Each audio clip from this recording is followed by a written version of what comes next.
Muito bem, Cláudio Dantas já vai entrar na linha aqui com a gente. Só um minuto, a gente está separando tudo aqui a respeito do julgamento do Supremo Tribunal Federal, que estava tendo agora há pouco, com um clima quente, aquela discussão que eu falei do Luiz Fux com o Marco Aurélio Mello, e eu vou começar aqui a dar essas informações a respeito do julgamento do Supremo Tribunal Federal. Vamos fazer o STF primeiro, né, produção? E depois a gente faz o dinheiro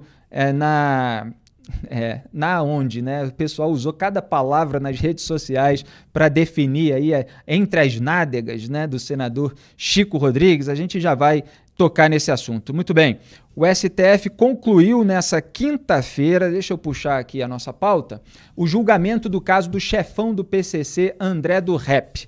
O placar ficou em 9-1 a favor da manutenção da ordem de prisão do traficante. Como a gente mostrou, ele foi solto no último sábado, depois de uma liminar do ministro Marco Aurélio Mello, baseada no artigo 316 do Código de Processo Penal, CPP, que determina que a prisão preventiva seja analisada a cada 90 dias. É aquela regra que foi sancionada pelo presidente Jair Bolsonaro no fim de 2019 e que, no entanto, não previa exatamente como seria essa reavaliação, já que os autos do processo sobem, e a gente já discutiu isso aqui nos outros dias da semana. Na sequência, Fux derrubou a decisão do Marco Aurélio, determinando que o André do Rep fosse recapturado, e até o momento ele se encontra foragido.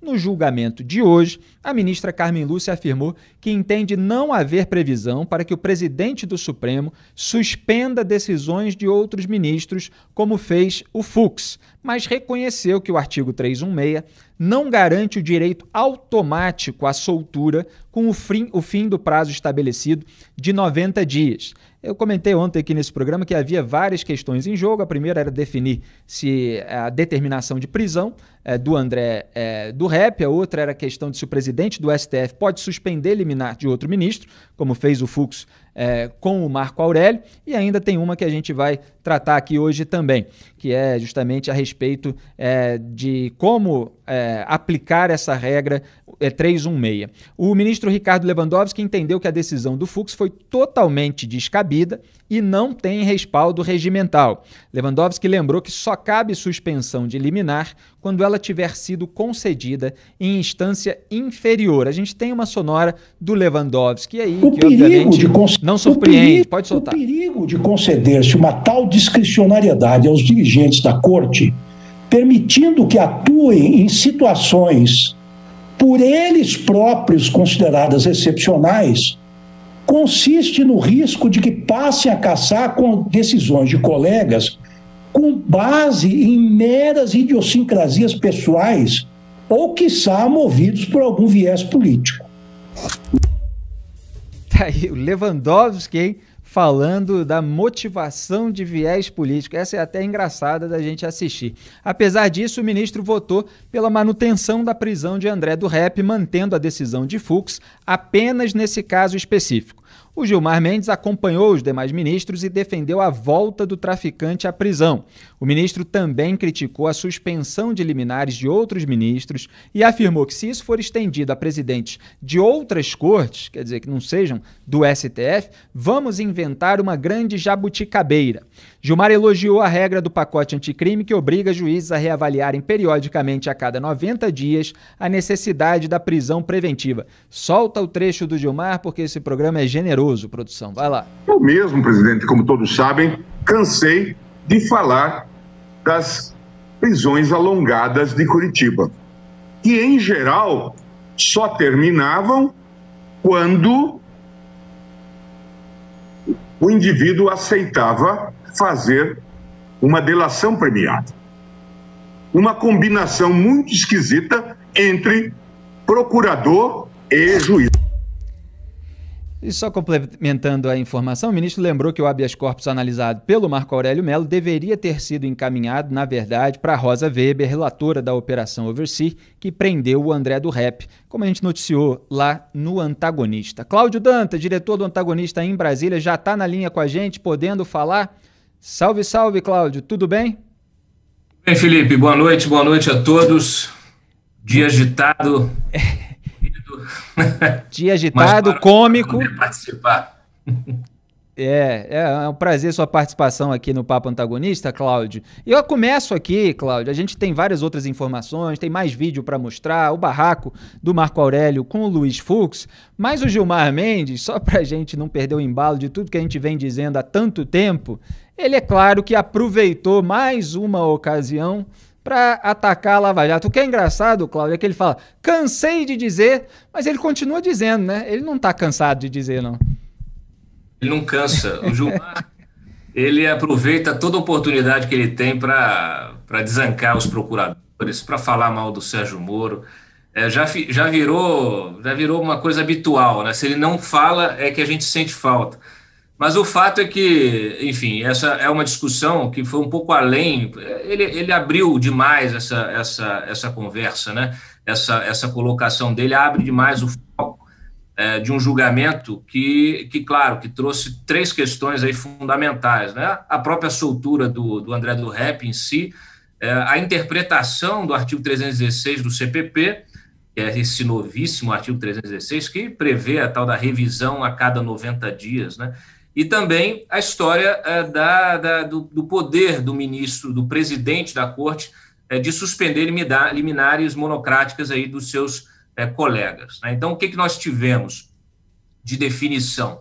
Por 9 votos a 1, né, o placar aí, só o Marco Aurélio que votou de forma contrária, né, mas por 9 votos a 1, foi confirmada a decisão de prisão do André do Rep. Tá? Então, era uma questão objetiva, afinal de contas, ele foi solto pelo Marco Aurélio, descumpriu a ordem judicial, né, prevista ali de se recolher ao domicílio e fugiu, se escafedeu, né, mais uma vez, ele que ficou 5 anos foragido, realmente é uma barbaridade tudo isso, né, mas o fato é que todos concordaram, né, com exceção do Marco Aurélio, de que realmente o André do Rep tem que ficar preso, tem que ser preso, tem que ser encontrado primeiro agora para ser preso, mas que deverá sim voltar à cadeia em função da periculosidade dele, de ser realmente um criminoso já condenado na segunda instância, né, em 2 processos diferentes, com mais de 25 anos de pena, né, de cadeia para cumprir,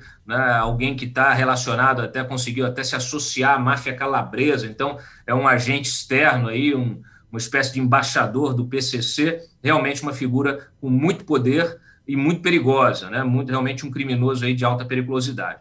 E o outro aspecto também, que ficou mais ou menos aí entendido, é que não poderá haver a soltura automática, né, de presos preventivos que atinjam ali o prazo de 90 dias. Se isso acontecer, vai virar, como disse o Barroso ontem no julgamento, você vai colocar na rua facínoras de toda espécie, né? Então, por 9 votos a 1 também, a maioria do Supremo aí decidiu que, no entendimento, né, quando for feita a interpretação do 316 pelos juízes, pelo Ministério Público, pelos operadores da lei, até pelos advogados, não poderá haver soltura automática. Então, tem de haver, sim, uma consulta, mesmo que o advogado recorra a cortes superiores. Quando isso bater na mesa, no gabinete de algum desses ministros, eles devem consultar o juiz que determinou a prisão. Em relação à questão das liminares, do poder do presidente da corte de suspender liminares, essa questão não ficou resolvida. Nós tivemos vários ministros se colocando de forma favorável a isso, compreendendo que é uma medida excepcional, né, que não é para ser uma praxis ali, ela realmente é algo assim, um remédio para você utilizar em situações emergenciais, mas outros ministros disseram que não pode mesmo, né? O próprio Lewandowski, o Gilmar Mendes, você mencionou aí a tal da jabuticaba, enfim. Então, só que isso não ficou definido no plenário. É muito provável que o Fux, segundo a apuração que nós temos aqui, é muito provável que o Fux ele convoque uma reunião administrativa para realmente, então, definir de que maneira isso será feito. Como bem lembrou o Lewandowski, ele não está errado nisso, quando há uma decisão de habeas corpus, né, com liminar ali, que precisa ser contestada, o Ministério Público tem que contestar com recurso, com uma arguição lá, com recurso direto na turma, né? Na turma da qual faça parte o ministro, no caso aí do Marco Aurélio, da primeira turma, e não levar essa questão ao plenário, como o Fux chegou a defender, de repente levar no plenário virtual, etc. e tal. Essa, pelo menos, é um entendimento defendido pelo Lewandowski, que você tem ali um regimento, tem normas que já prevêem esse tipo de recurso, só que aí o Ministério Público precisa realmente também atuar dentro dos parâmetros legais. E isso é um pouco resultado, só resumindo, isso é um pouco resultado da barafunda, né, em que esses ministros colocaram o judiciário brasileiro. Por quê? Porque, primeiro, que você usar a HC para tudo, né? O habeas corpus virou realmente uma peça aí que você usa para qualquer coisa, inclusive para entrar em ação do colega, né? Para atropelar outro ministro. Então, é muito curioso, né, você ver ministros como o próprio Gilmar reclamando que não pode isso, não pode aquilo, e são ministros que estão que nós acompanhamos aqui o dia a dia, diversas vezes atropelam os seus colegas, muitas vezes entendimentos até já consolidados do plenário, da maioria do plenário, fazem interpretações suas, né, de forma monocrática. Quer dizer, ninguém respeita nada, né, mas na hora que a coisa que eles não concordam com uma determinada decisão, aí obviamente vira um problema. É basicamente isso. Legal, Cláudio. Você falou do item 316. O Diogo Mainardi aqui no Papo Antagonista na segunda-feira tinha comentado a respeito de uma declaração do Sérgio Moro sugerindo uma maneira de adaptar essa regra de forma mais construtiva, de uma forma melhor para ser aplicada pelo Poder Judiciário. E parece que a Associação Nacional dos Membros do Ministério Público foi na mesma linha, defendeu que a reavaliação a cada 90 dias da prisão preventiva pela Justiça só ocorra até a condenação do preso em primeira instância. O presidente da entidade, Manuel Murrieta, afirmou o seguinte, aspas, houve outros julgamentos que demonstram que a revisão de 90 dias é desnecessária quando há condenação ou decisão colegiada, como no caso do traficante liberado. Reforço que o entendimento mais adequado é de que a revisão é desnecessária quando já se tem a condenação. Fecho aspas. Lembrando que o André do Rep já era condenado em segunda instância. Porque, em tese, Cláudio, no mundo ideal, no país ideal, né, havendo juízes, disponibilidade, recurso, etc., a reavaliação da prisão preventiva em determinado prazo, ela em si mesma não é uma excrescência. Eu acho que a maneira como isso foi colocado e as intenções por trás e aquilo que veio junto ali nessas restrições à prisão preventiva é que é o problema e deu margem para essa interpretação variada, para esse uso, né? Porque também tem aquele negócio de que precisa justificar a periculosidade da pessoa que pode ser solta e aí isso restringiria a bandidos violentos. Aí também pode haver uma interpretação de que traficantes, mesmo que internacional, de cocaína em toneladas, como é o caso, não é violento, então era uma maneira ali dos corruptos se blindarem, mas deixando os bandidos de facções criminosas armadas serem punidos. Então tinha ali um jabutis, umas malandragens e uma linguagem vaga, né? O legislador no Brasil muitas vezes escreve muito mal, dados tantos dedos que atuam ali, tantas intenções ocultas muitas vezes na elaboração da lei. Então eles estão tentando, né, Cláudio, uma solução para esse jabuti. Felipe, é o que acontece. É exatamente nessa linha. Você tem uma lei mal escrita que acaba, vamos dizer assim, criando um problema. Você poderia, se o objetivo do legislador inicial fosse acelerar ou reduzir o tempo, né, prisional de quem fica realmente, às vezes está lá, o sujeito fica preso e não tem julgamento, o processo dura anos e acaba contribuindo para a superlotação de presídios, etc. Isso é um fato objetivo, isso acontece.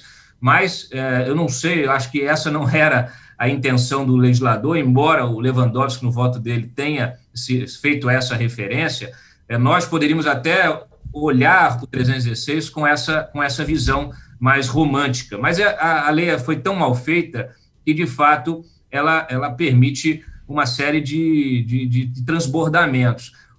Neste caso específico, eu ressalto que não era nem necessário, por exemplo, você ter essa lei nova, porque o Marco Aurélio mesmo, ele diversas vezes, antes da existência da lei, nós publicamos aqui no site, lembrei até o caso histórico dele, do Catiola, quer dizer, ele sempre usou o arcabouço legal que já existia para poder soltar criminosos que ele entendia que estavam presos por tempo excessivo, sem ali o processamento dele, a condenação ou a absolvição, sem ter uma sentença, sem ter nada. Então, assim, esse sempre foi um posicionamento, uma postura do Marco Aurélio. Casos célebres como esse do Catiola, que acabou também se escafedendo, ficou foragido, escapou da justiça, né? O caso lá, marca fonte Sidan, para quem quiser pesquisar aí o caso no Google.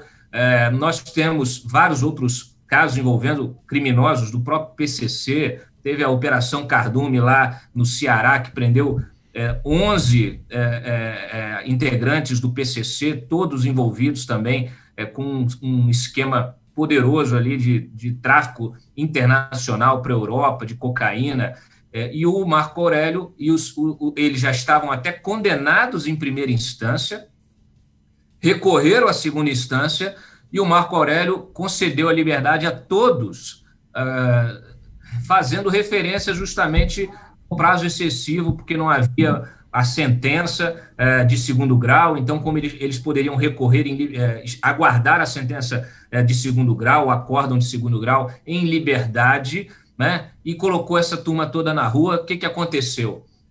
O Ministério Público recorreu, esse negócio ficou parado. Depois de um ano, a primeira turma decidiu derrubar a liminar do Marco Aurélio, que tinha soltado essa gente.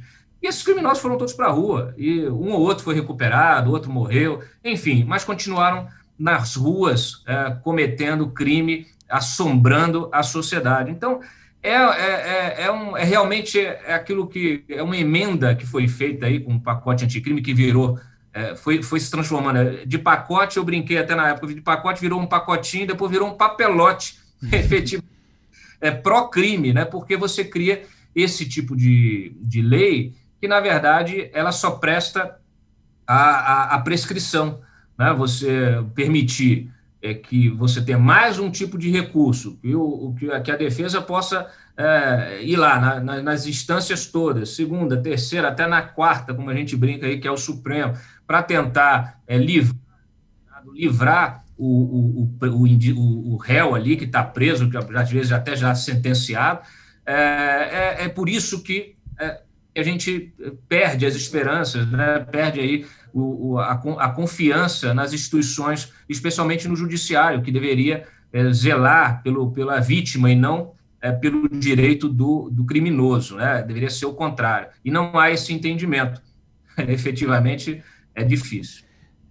Pois é, quando esse pessoal já é contra prisão preventiva mais longa e ainda se dá pretexto, se pode usar uma regra nova, vaga e tal, eles acabam usando, e a gente viu aí como o Gilmar Mendes, como ele disse, está cansado de reclamar disso. Só que aí eu lembro mais uma vez a prisão preventiva do Marcelo Odebrecht, que ficou mais tempo do que seja talvez o considerado comum pelo Gilmar Mendes, só que olha em tudo que resultou a delação da Odebrecht, e olha também, né, porque esse pessoal às vezes fica usando uma certa mentalidade antiga. Olha a estrutura, o nível de organização criminosa com que se está lidando. Então, o chefe daquela empreiteira, o presidente, ele estava ali comandando um esquema altamente complexo, com braços em vários países e que demanda muito tempo também de investigação, um tempo durante o qual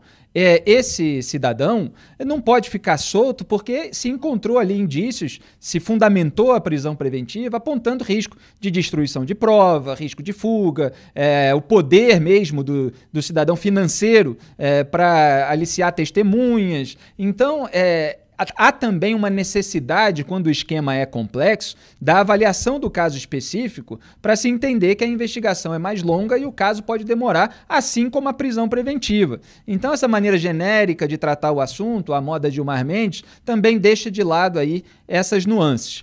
Agora, Houve o bate-boca, vamos chegar a ele, porque ele vai ser fonte aí, base para várias outras análises nossas aqui, com o Cláudio Dantas lá de Brasília. O Luiz Fux e o Marco Aurélio bateram boca, eu vim para cá escutando, e eu só faço aqui um resumo que o antagonista acabou de botar no ar sobre o voto do Marco Aurélio, que é para vocês pegarem o fio da meada do vídeo que a gente vai exibir, né? No voto contra a prisão do André do Rep, como o Cláudio disse, foi o único a votar contra o Marco Aurélio, ele voltou a criticar o Luiz Fux, presidente do Supremo, por ter suspendido a liminar que concedeu liberdade ao traficante. Disse o Marco Aurélio, se arvorou o presidente em censor, em tutor, em curador de um par. Creio que esse poder o presidente não tem. E aí, lá depois, ele disse, hoje o Supremo está permitindo a cassação individual pelo presidente de um ato de um integrante. O sexteiro que faz um sexto faz cento. Amanhã poderá ser com liminar de outro integrante. Então, faço um parênteses, isso é o Marco Aurélio dizendo, se fez isso agora, pode fazer amanhã de novo, pode fazer isso um monte de vezes. Então, ele estava avaliando esse risco futuro. Quem ganha com isso, continuou ele, apenas a vaidade do presidente. O colegiado não ganha, é a divergência intestina encerrada na autofagia e que maior descrédito ocasiona ao judiciário. Fecho aspas. Isso aí talvez tenha sido fichinha perto do embate que eles tiveram. A gente vai mostrar aqui o vídeo, é um vídeo um pouco mais longo, aí por volta de uns 5 minutos, mas vale a pena cada minuto para a gente comentar em seguida e eu sei que vocês vão ficar aí ligados no YouTube do antagonista. Pode soltar, produção. Eu apenas gostaria de indagar a Vossa Excelência que o plenário, por sua maioria, resolveu enfrentar o mérito. As leis processuais, elas determinam que, vencido na preliminar, o integrante deverá se pronunciar sobre o mérito. Vossa Excelência querer me ensinar como eu devo votar. Só falta essa. Eu não imaginava que seu autoritarismo chegasse a tanto. Não ouviu o que Vossa Excelência disse. Eu não ouvi o que Vossa Excelência disse. Vossa Excelência, então... Só falta Vossa Excelência querer me peitar para eu modificar o meu voto. Não. Tá bem. Vossa Excelência não... Habeas corpus continua aí. Sim, Vossa Excelência... Habeas corpus será levado ao colegiado. Então, Vossa Excelência conclui pela inadmissão da suspensão, do pedido de suspensão. Posso consignar assim? Claro, deve consignar assim. Pois não. Acabando já aqui o julgamento, eu vou pedir a Vossa Excelência venha para 2 palavras, com Vossa Excelência. Mas eu vou sair da sala de julgamento. Bom, então, ministro Alexandre, Vossa Excelência me daria a palavra antes, eu vou ter que proclamar um resultado. Vossa Excelência me daria a palavra? Ministro Alexandre, quer a palavra? Vossa Excelência, quer a palavra? Vossa Excelência me concede a oportunidade de falar antes de Vossa Excelência. A palavra é sua. Eu só gostaria de fazer... meu Deus. Pois não. Vossa Excelência não me concede. Obrigado. Lógico.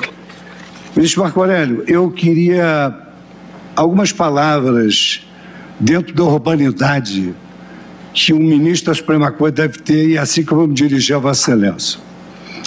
Eu queria dizer a Vossa Excelência, em primeiro lugar, que o caso foi excepcionalíssimo e, por isso, efetivamente, a Suprema Corte ratificou, muito embora tenhamos todos deixado claro que o caso excepcional exigia uma intervenção judicial. Eu não trouxe, evidentemente, a cassação do habeas corpus, porque isso não estava, como Vossa Excelência costuma dizer, entre as balizas do processo. Por outro lado, Vossa Excelência preanuncia que o cesteiro que faz um cesto vai fazer 6 cestos. Eu queria dizer a Vossa Excelência o seguinte: aprendi com Vossa Excelência que não se pode, como fundamento de um habeas corpus, presumir que o preso volte a delinquir. E aqui foi muito destacado que o caso era excepcional. Então, Vossa Excelência não tem razões nem para me categorizar como totalitário e nem para presumir que outros casos como esse ocorrerão. E eu queria dizer a Vossa Excelência, ministro Marco Aurélio, que, no caso, tratava de um traficante internacional condenado a 25 anos, foragido há 5 anos e que fora originariamente preso pelo tráfico internacional de 4 toneladas. Então, o pano de fundo era um pano de fundo bastante expressivo. E dizer a Vossa Excelência que, no meu modo de ver, e aí eu peço a Vossa Excelência que mantenha, em nome da nossa amizade antiga, em nome da nobreza que eu empreendi no meu convite para que Vossa Excelência me saudasse, em nome de várias ligações que nós temos, que nós tenhamos respeito um ao outro e também aos nossos conceitos. Com a devida vênia, no caso específico, para mim, representaria autofagia, não defender a imagem da Corte e do Supremo Tribunal Federal, depois que lhe bateram a porta para anunciar que um traficante deste nível pudesse ser solto e depois, enganando a justiça, debochando da justiça, enganando Vossa Excelência, que determinou que ele cumprisse determinados requisitos, ele fugiu do país. Então, para mim, com todo respeito, a autofagia seria deixar o Supremo Tribunal Federal ao desabrigo. Mas eu peço a Vossa Excelência, em nome de nossa amizade antiga e das ligações entre os nossos familiares, que nós tenhamos dissenso, mas nunca discórdia. Muito obrigado, ministro Marco Aurélio. Tá aí, Luiz Fux com Marco Aurélio Melo, que na verdade em seguida, mas aí ficaria muito longo para colocar para vocês, ainda fez uma intervenção dizendo que, de uma maneira assim, que pegou muito mal, eu estava escutando ali ao vivo, que era quase que uma legitimação da fuga, no sentido de que o sujeito resolveu fugir depois de ter contra ele uma ordem que o Marco Aurélio considera ilegal, que foi a decisão do Fux suspendendo a liminar do Marco Aurélio Melo. Então o próprio Marco Aurélio ali deu um discurso que beirou ali a passada de pano para a fuga, mostrando que ele, Marco Aurélio, não era o responsável por isso. Agora, Cláudio Dantas, de Brasília, o Fux adotou ali um tom de inspetor de jardim de infância, sereno ali, e o Marco Aurélio dizendo do autoritarismo dele, só falta essa, querer me ensinar agora. O que você achou de todo esse embate? Olha, Felipe, assim, infelizmente, é a fogueira das vaidades, né? Pois é. O se tornou uma fogueira das vaidades, especialmente do momento em que os ministros passam a julgar como se estivessem num palco, né? É muito interessante, até contraditório, porque muitos reclamam da TV Justiça, das transmissões que acontecem, né, dos julgamentos no plenário. Essa aí está sendo uma transmissão, obviamente, um julgamento virtual, mas com a transmissão oficial da TV Justiça, né? E as turmas, por exemplo, elas não têm transmissão.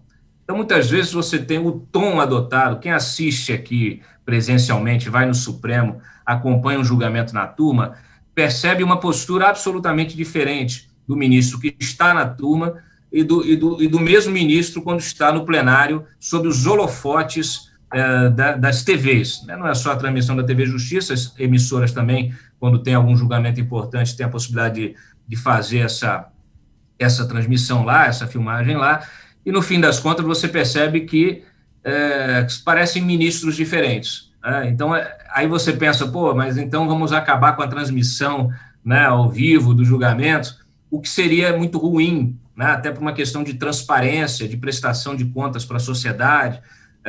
O nosso cidadão antes sabia a escalação da seleção brasileira, hoje muita gente sabe os nomes de todos os ministros do Supremo. Isso foi possível justamente por essa aproximação, né, não só pelas transmissões, mas pela multiplicação de canais, as redes sociais.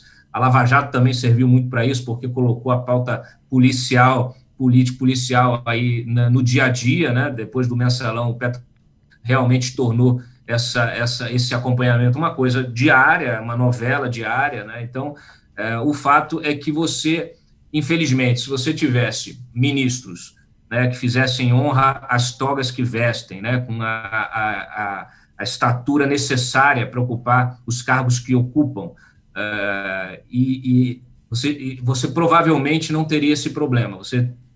Você teria ministros dedicados realmente a julgar a coisa, né? Julgar ali um tema, uma corte constitucional que deveria ter uma atribuição realmente só temas constitucionais. Nós temos um Supremo que atua como quarta instância para tudo, né? Inclusive deixando o STJ praticamente sem função.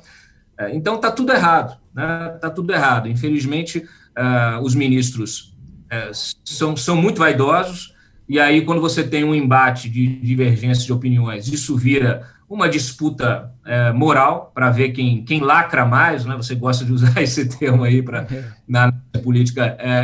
É isso, no final das contas, fica parecendo que quem lacra mais, e lógico, né? O Fux aqui, ele como presidente da corte, ele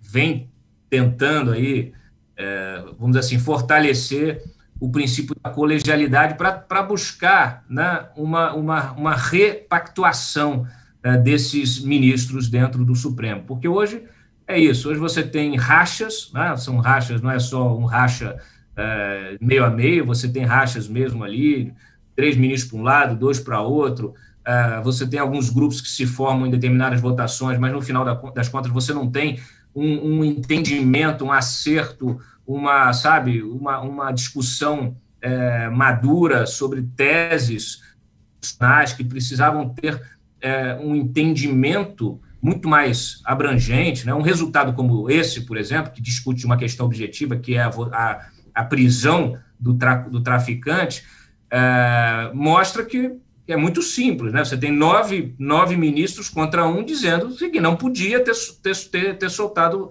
o sujeito. Por outro lado, essa decisão ela foi feita daquela forma, como a gente já acabou de discutir, por meio de uma decisão de um ministro suspendendo a liminar do outro. Isso já aconteceu outras vezes. Só que onde está a hipocrisia? Está justamente no fato de que aconteceu outras vezes, mas outros presidentes não trouxeram o tema para debate no plenário. Então, é louvável a iniciativa do Fux, nesse sentido, de trazer olha, eu tomei a decisão, mas eu quero trazer aqui para o debate, para que todos possam se entender e dizer o que era melhor, qual é o melhor caminho a partir de agora, etc. e tal. E, no final das contas, esses ministros aproveitam essa oportunidade para fustigar ainda mais, né? Não no caso só do Marco Aurélio, que o Marco Aurélio é voto vencido, e aí é lógico, é o vice-decano, agora não é mais vice-decano, agora é o decano, né? Então está aí prestes também a se aposentar no próximo ano, e aí se sente aviltado na sua trajetória como ministro, né? Como grande jurista, etc. e tal. Só que, no fim das contas, isso é o tipo da situação que não gera nenhum benefício para a sociedade, né? Quando você tem também discussões, votos como o do Gilmar Mendes, que você pôs aí, trazendo questões que estão absolutamente fora do escopo, Lava Jato, não sei das quantas. Quer dizer, a sociedade não está se beneficiando com isso. Você está gastando tempo da justiça, está gastando dinheiro do contribuinte, né, para uma disputa de ego, simplesmente. Qual é a tese que vai prevalecer? A minha? Né? Eu é que tenho poder, eu é que mando. Quer dizer, nunca na história de uma Suprema Corte realmente de verdade, você poderia ter ministros, como aconteceu com o Gilmar Mendes, com o Dias Toffoli, recebendo a visita, né, de um presidente da República com um candidato desembargador que vai ser o indicado lá dele para receber a bênção desses caras, um ministro que vai para o fim de semana e faz um converscote, faz lá uma festa na casa dele que dura, uma rave, né, que dura o dia inteiro, e que é frequentada por outros ministros, por advogados, por procuradores, pelo Procurador-Geral da República. Isso é uma bananada, é uma republiqueta, a gente vive numa republiqueta, isso é impensável num país sério, numa corte séria, né? Você tem ministros que têm mulheres advogando na mesma corte, filhos advogando na mesma corte, ministros que se colocam como articuladores políticos, ligando para senador, ligando para deputado, né? Livrando um, livrando o outro, quer dizer, está tudo errado, né? Esse tipo de discussão é apenas um sintoma a mais, né, da doença, né, que realmente vive o judiciário e que vem de cima para baixo, vem justamente da Corte Constitucional. É lamentável, é simplesmente trágico para o país e é lamentável para a justiça. É isso aí. Lembrando que o que o Cláudio está dizendo, essa ação do Fux de tentar levar mais as questões para o plenário, ela é muito bem-vinda. E ele deu, né, na questão das ações penais, que ele trouxe também para o plenário, uma argumentação técnica que se tornou irrefutável. Mesmo a ala anti-Lava Jato, que gostava de soltar a gente ali na segunda turma, acabou tendo que concordar com ele, que havia menos processos, menos casos e, portanto, poderia se reunir ali a composição completa do Supremo Tribunal Federal para avaliar os casos, sem a necessidade de dividir turmas para acelerar justamente essa análise, esses julgamentos. E a gente vê que muitas decisões gravosas, e gravosas em relação àqueles que são alvos dessas decisões, mas graves também para a sociedade brasileira, estavam sendo tomadas por decisões monocráticas de ministros, decisões individuais, como essa do Marco Aurélio Mello, evidentemente, em relação ao traficante André do Rep do PCC. E isso, é claro que gera uma revolta maior, gera uma desconfiança maior, sempre a crítica recaindo sobre um ministro que acaba afetando aí, possivelmente até muitas vidas com aquela decisão. Então é melhor que haja esse debate, que ele seja feito também à vista da sociedade, embora haja aí muita pressão para que os julgamentos não sejam transmitidos. É claro que há os seus contras, né? Essa vaidade fica ainda mais aflorada, mas há também alguma vigilância maior, a gente vê quem é quem, como é que cada um vota e pode tentar, inclusive, contra-argumentar em relação àquilo que eles dizem. Eu queria fazer mais duas observações. A primeira é a respeito do Porto de Santos, né? É sempre bom a gente lembrar o que levou a tudo isso. É tráfico internacional de droga, incluindo cocaína, para a Europa por meio do Porto de Santos. É isso que fazia a ala ali do PCC. Eu tive a oportunidade de entrevistar o governador João Dória e duas vezes até fiz perguntas para ele a respeito do tráfico internacional e ele sempre fala, evidentemente, para se eximir e nesse ponto é uma questão burocrática. O Porto de Santos ele está na alçada do governo brasileiro, então não é alçada estadual. No entanto, é claro que é preciso haver uma integração, é preciso haver comunicação entre as autoridades federais e estaduais, porque essa droga chega de alguma forma também ao porto, ela passa por estrada até sair lá nas embarcações, o que quer que seja, para ser vendida lá no exterior. Então o Brasil precisa se atentar a isso, a esse tráfico internacional de drogas. Por que há tanto tempo isso acontece nos portos brasileiros, como no Porto de Santos, e não vem à tona um fim disso? Quer dizer, uma maneira de você blindar o porto contra esse tráfico. Quer dizer, será que é tanta articulação, tanto esquema complexo que os traficantes têm para esconder essa droga? É muita propina, certamente, que circula aí nesse mercado, e as autoridades precisam estar atentas em relação a isso, e cabe à população, e aqui nós somos vozes também de parcela da população, cobrar isso das autoridades. Só para finalizar, a gente deixou claro aqui que foi 9-1 a favor da prisão do André do Rep, que, no entanto, continua foragido. E eu falei aqui nesse programa, inclusive, que muito recurso público ia ser usado nessa operação. O governo estimou aí em R$2 milhões, o governo de São Paulo, essa operação de busca, saiu essa notícia. Mas também houve uma decisão numa contagem suplementar de votos, só para deixar claro para quem não entendeu, o plenário do Supremo também decidiu por 9-1 estabelecer que não haverá soltura automática de pessoas cuja prisão preventiva não tenha sido reavaliada no prazo de 90 dias, que é o que está previsto lá no artigo 316 do CPP. Lembra que eu falei aqui no programa que o Marco Aurélio Mello podia ter consultado, podia ter instado, na verdade, o juiz de primeira instância a fundamentar, a reavaliar a necessidade ou não da manutenção da prisão preventiva? Mas ele não fez isso. Ele falou, não reavaliou, então solta. E agora o plenário está decidindo que não é assim, não é automático. Então cabe ao ministro, ao Poder Judiciário, instar aí o juiz do caso para fazer isso. Tem aqui uma tese aprovada, as aspas são exatamente assim: a inobservância do prazo 90º do artigo 316 do Código de Processo Penal não implica automática revogação da prisão preventiva, devendo o juiz competente ser instado a reavaliar a legalidade e a atualidade de seus fundamentos. Fecho aspas. Essa foi a tese, portanto, aprovada. E assim a gente encerra aqui essa pauta. Hoje o programa vai estourar, mas tudo bem, a gente tem muito para falar ainda. Cláudio, se quiser fazer mais um complemento rápido antes de eu mudar de pauta, fique à vontade.